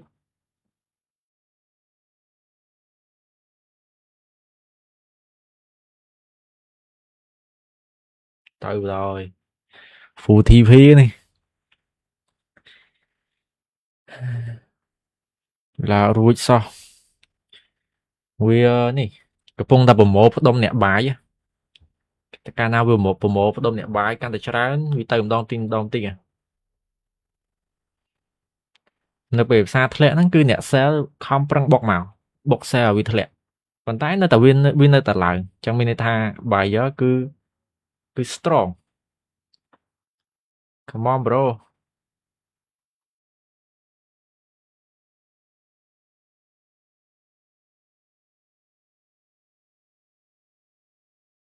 ដំបូលឲ្យប៉ុណ្ណឹងនេះអត់ទាន់ឡើងមកនេះចង់ឲ្យចោះអេមើល week 4 5 candle អូធ្លាក់មកចោល forex is scam ធ្លាក់មកវិញទៀតហើយ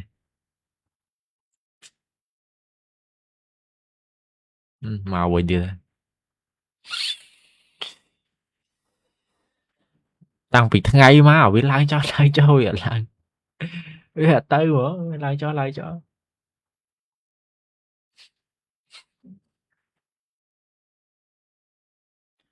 forex is scam យ៉ាទៅវិញទៅ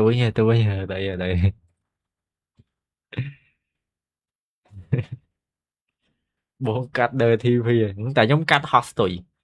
ហ៊ានតែខ្ញុំកាត់100លេខឡើងទៅ100លេខអូយឡើងទៅវិញហ៎ forex មិនមែនជា scam ទេបាទ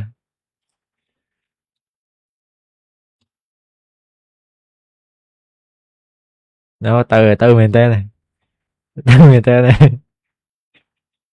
តែធ្លាក់ដល់ scale ធ្លាក់ដល់ scale ធ្លាក់គឺទៅ trading បោកប្រាស់យើ trading គឺជាលបែងតែបើថាវាឡើងទៅ TP អូខេ it's not scam មិនមែនគឺជា trading មិនមែនជាលបែងទេព្រោះថាវាទៅ full TP ទៅមែនតើអូខេ100លេខហើយធ្លុះហើយ let's go come on 4លេខទៀតសុំ4លេខទៀតបានណា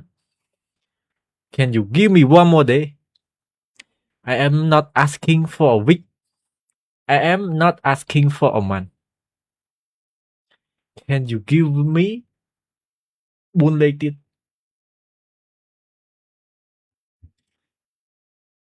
អត់ធ្លុយហើយ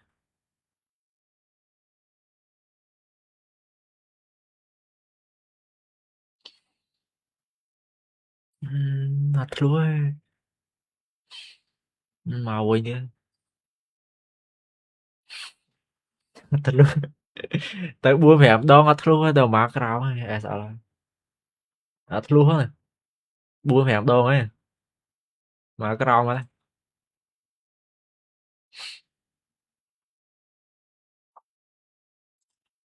មកក្រោម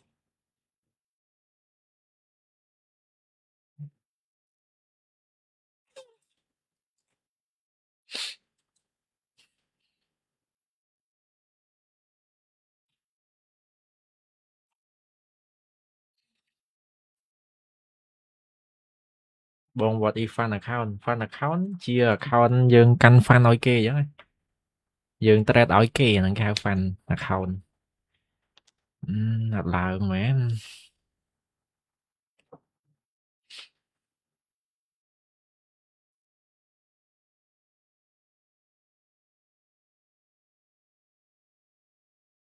ចាវាយកូនប៉ា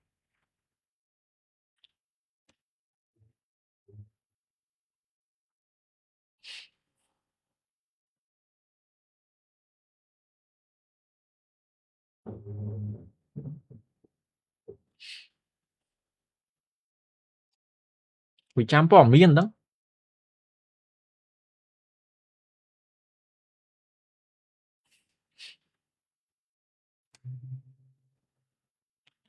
ពេលលោវាចាំព័ត៌មានអីទៅអី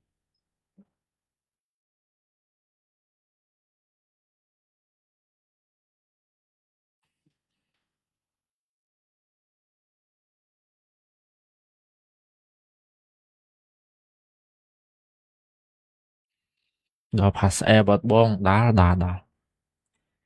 100%អ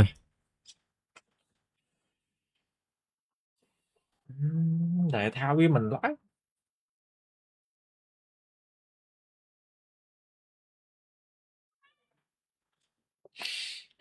Với tỷ số đã tại 50k đội bóng cá ta. Với tỷ số minimum bia đọc được lại. Scale BE. Nếu mau BE cho á.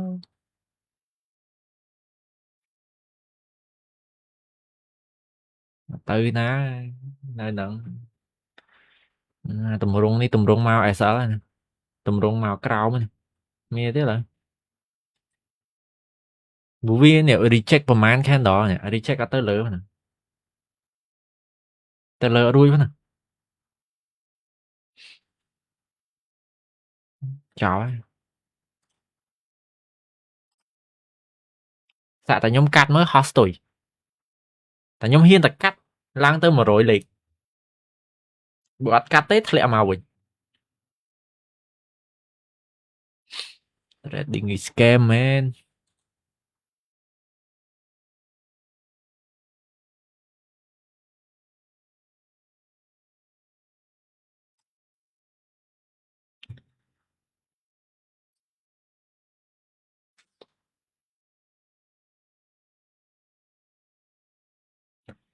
SR chia nè nè bài ở xe bon bãi vậy cho hô bài mà ngáy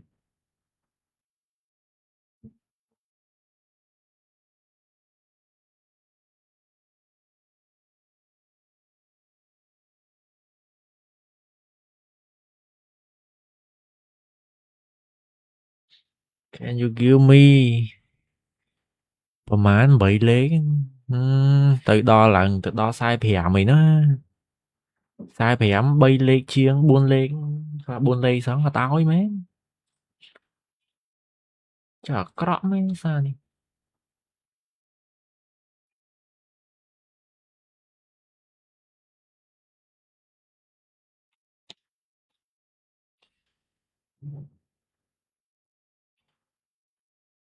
មកក្រោមទៀត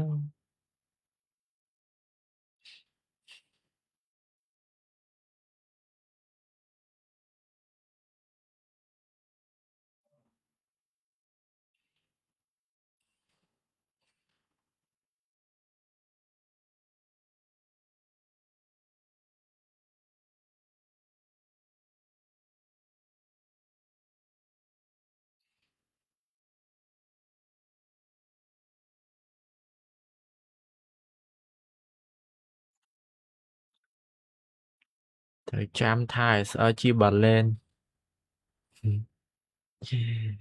បងកាត់ហើយដល់ហោះ TP ឯងតែកាត់ấy ស្ទុយហើយខ្ញុំចាំមើលខ្ញុំអត់កាត់ទេ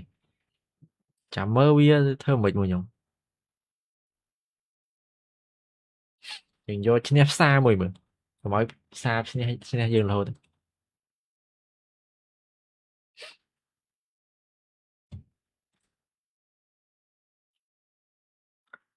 ផ្ទុយគ្នារហូតបង TP បងដាក់ណា TP ខ្ញុំនៅនេះនៅ43 49គិតទៅវា10លេខទៀតធ្លាក់មកប៉ុណ្ណេះវិញ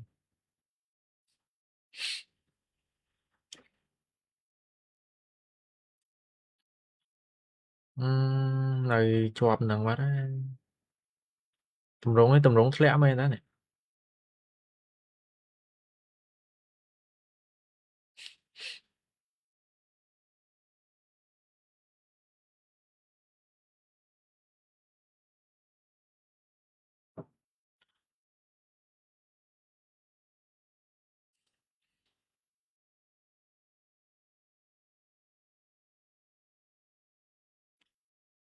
come on bro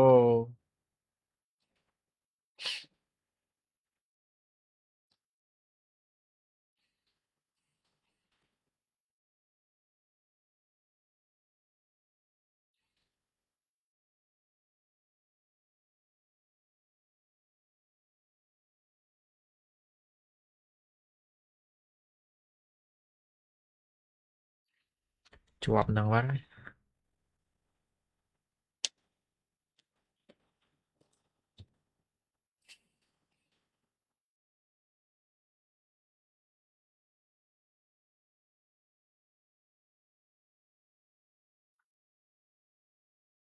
ព័ត៌មានម៉ោង9មានព័ត៌មានមួយទៀត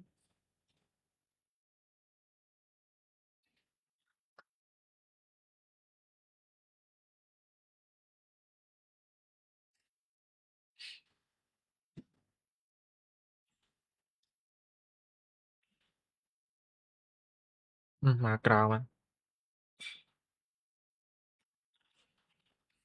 ថាមែន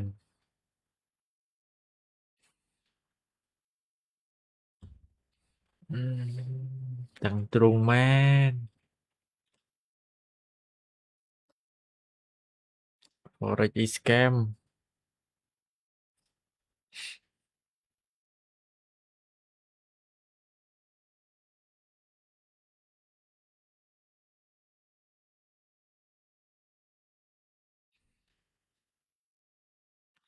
ចប់គឺចប់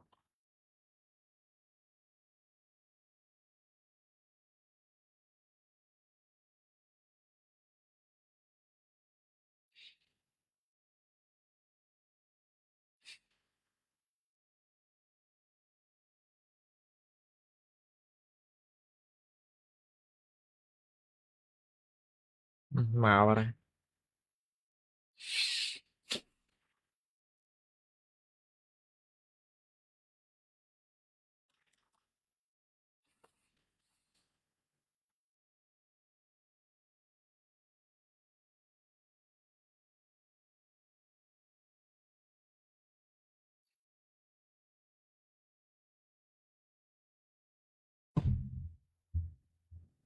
មក candle វា reject ប្រហែលដងហ្នឹង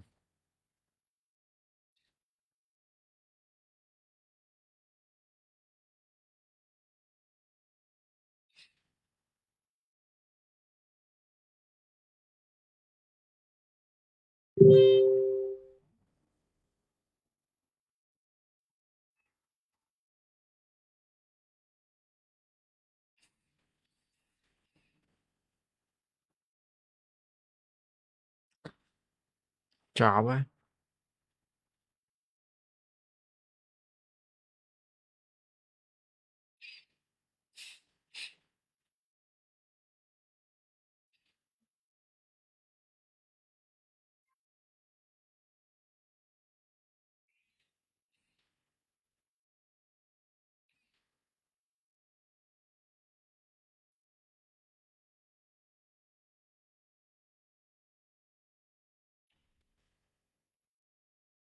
មកបាត់ហើយ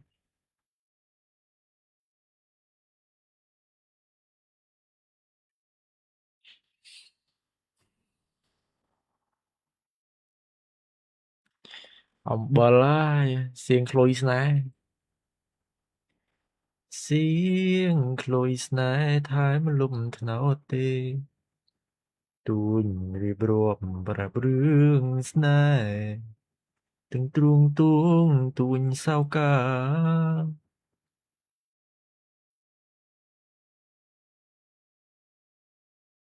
ឃ្លុយបោកខ្លួនអង្រួនរងចាំ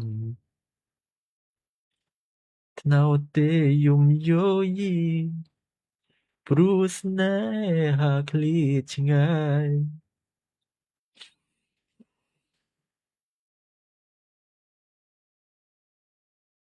ម៉ែអើយ Berry Candle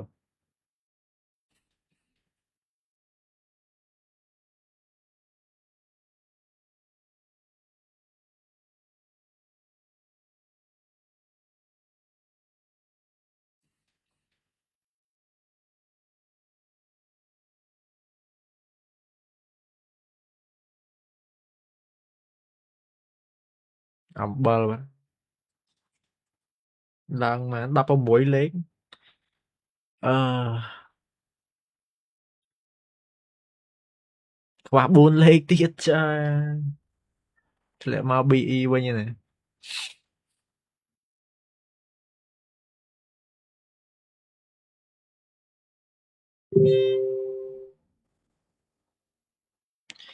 4លេខទៀត6 10លេខធ្លាក់មកវិញ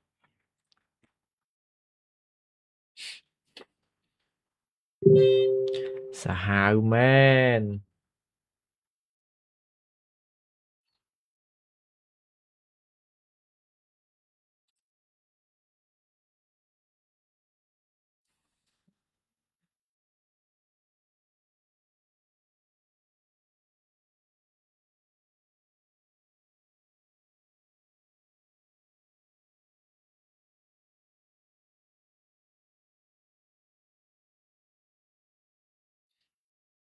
chọc cứ chọc.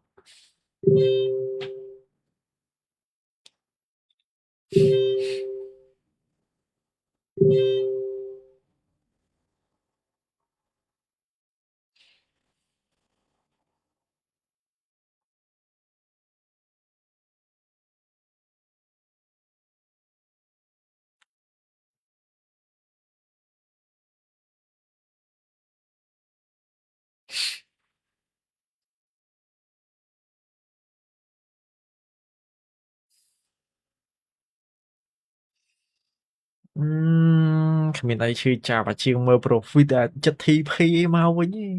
Mình đây chơi chạp chiêng hả nắng đi đây. À, môi tiết à CSR tích đi từ TP với khả năng có chơi chạp này. Tại mình thì chơi nhầm chơi chạp sợ báo.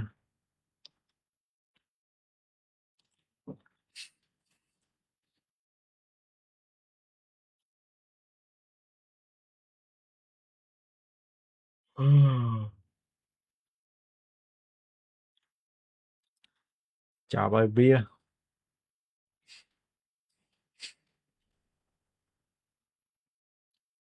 Bia thuyền trắng chạp hai bia.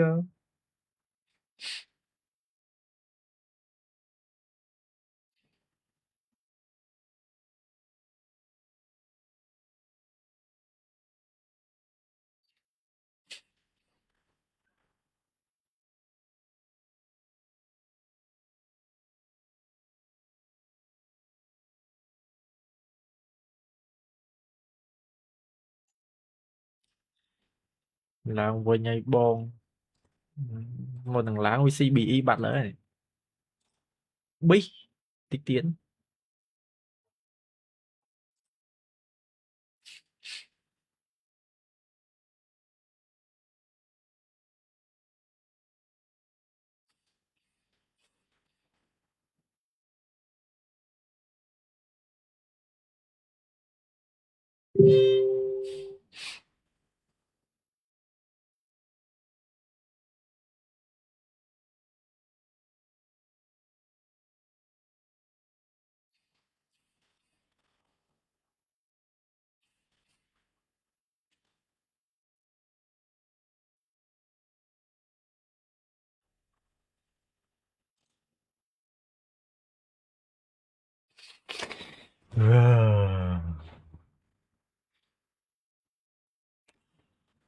Mà bi à bi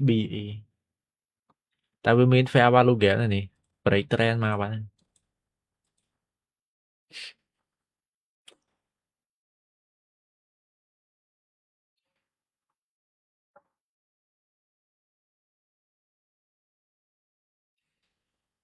rồi mình chọn không hay sao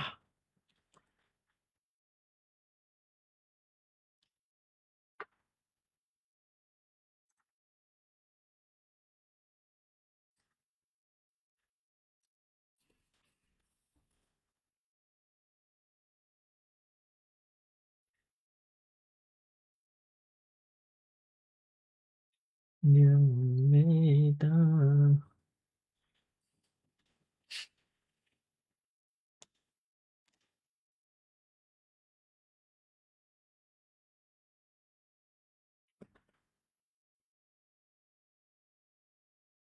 su su bong people mà lên $10 mà tiền nè ơi à phe ba lô ghép lớn nên có việc tí cho tí nè phe ba lô ghép làm bên này ít tí cho thằng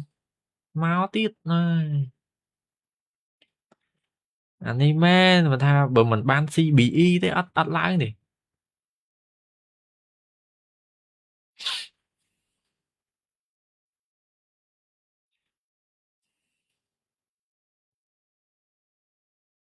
bây to là mau si quá bạn vì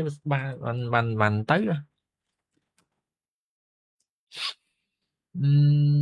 trời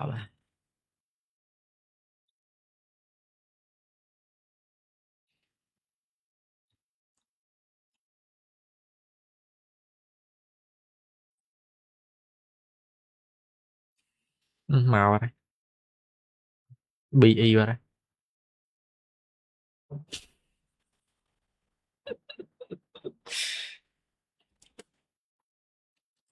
សាហាវមែ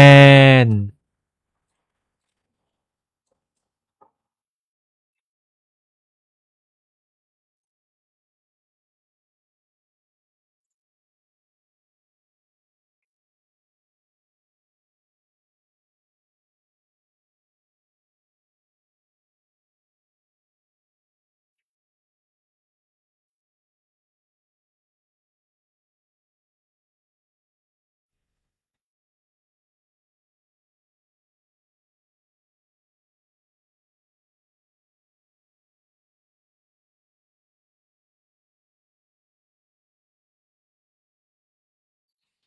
អស្ចារ្យមែនហ្គោលនេះ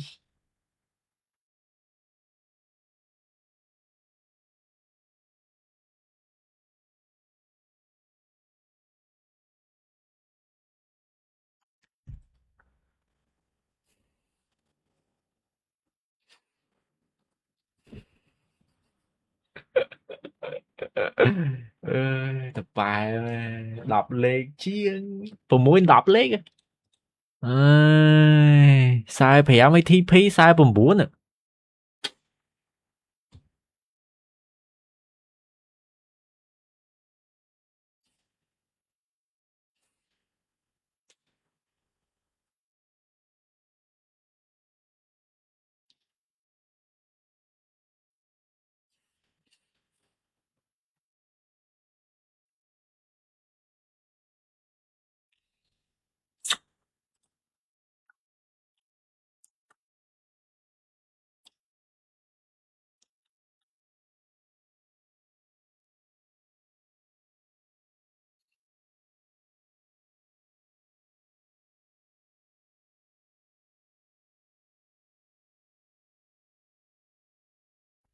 ហ្គោលនេះមែន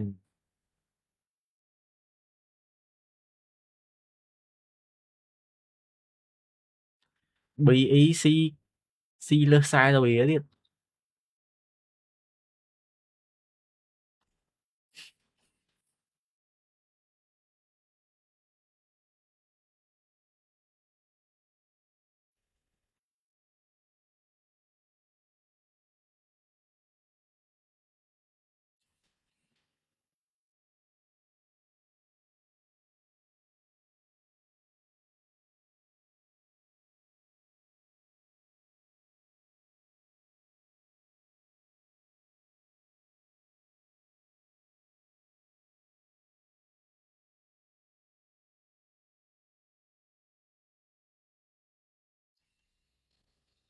អឺ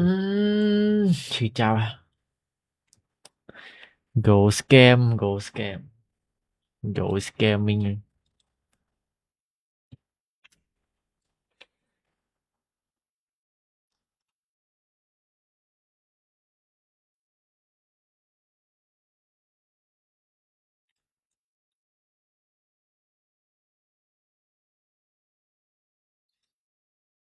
ចាប់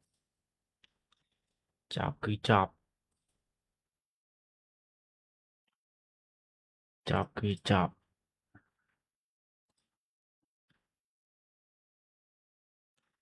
10លេខបានទេបងណាមានតែ10លេខទេប៉ុន្មានដងឯងអា10លេខ10លេខវាបានរហូតត20លេខវេទនាទាំងទ្រុងទាំងអស់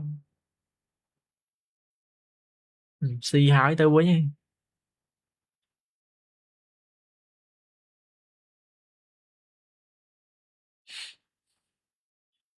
20លេខគឺដឹងតែអំបិល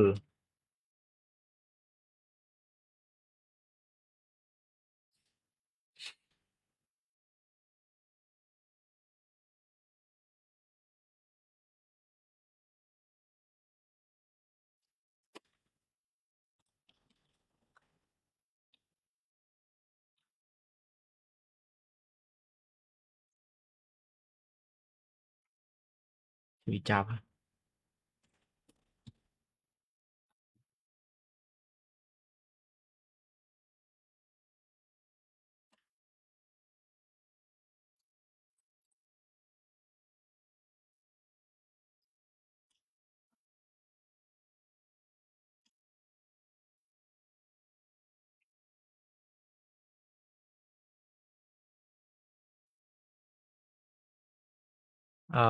mà máu lại bên miền trend lá nhỉ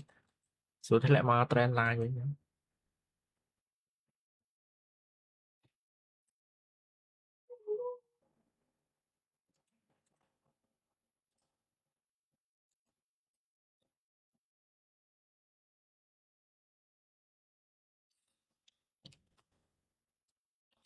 tại phần đằng sau này bong bóng BEนี่ชื่อจับนะชื่อจับจริง SL นี่ chuột này ngày say to tiếc rồi là bong bóng dân canh vô trình đánh thầm đập lên chiến cứ trình đánh nhé là dân trong phu thi phí ót bắt hắn men như rồi xa đi bô tục vô men tại ấy đi dân ót khát ót trình đánh nhưng chạm chuột này ngày say to tiếc chạm mình sẽ táp nhâm drop signal loi nên không chẳng này bao nhâm to tiếc chừng dương chạm mơ say thi phi thầm đập lên quá dòm phay lấy tụa sai mà chừng chuột này ngày say to tiếc bong bóng mà bye bye